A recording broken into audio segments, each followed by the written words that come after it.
I'm back with a very brief update. I'll be as brief as I can. Again, any work that wasn't completed in marking period 1, which is the first 4 modules, that work has to be completed before any of the information or any of the work from the second marking period is available. So I've gotten a lot of work. I'm still missing some significant amount from some individuals. So hopefully, as we approach the Thanksgiving break here, a lot of that work is completed. So all the work's completed through here. I wanted to touch on this first module of the second marking period, which we call natural laws. Basically, this is things that are occurring as we drive down the road that we have very little control over. This really impacts our speed, our stopping distance, things of that nature. So that's what this unit is really talking about. There's quite a bit of information in here. The first little bit here is in an Edpuzzle, where it's a video that talks a lot about why car crashes happen or how they might happen, and what we can do to prevent those from occurring.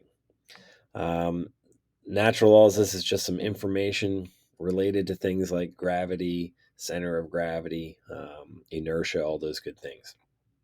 Then we get to the assignment. So the first one is this checking tire tread.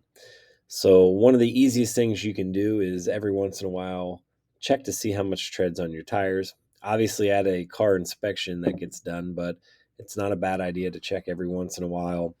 And one of the easiest things to do is what we call the penny check or the penny test. So students for this assignment are going to find a tire. I've had students use lawnmower tires if they need to, but they need to find a tire.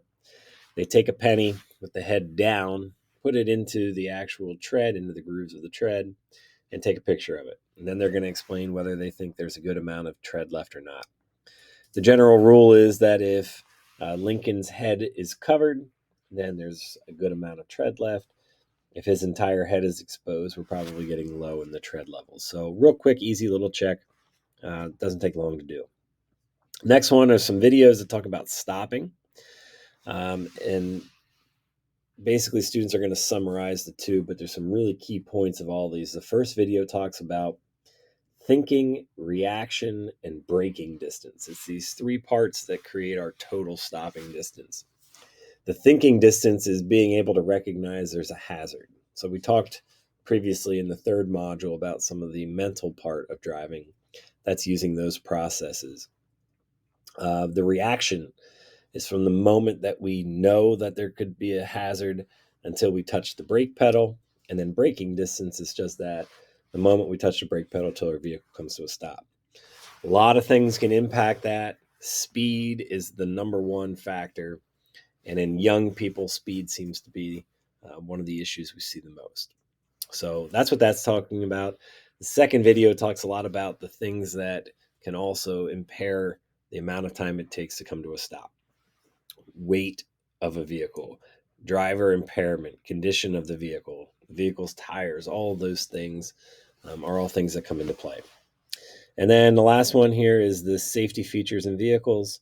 It talks a lot about some of the modern advancements that we have in vehicles that are trying to promote safety. And we have quite a few of them anymore that have really made driving a much, much safer activity than what we used to in the past. So that is what Module 5 is. At the end, there is an assessment.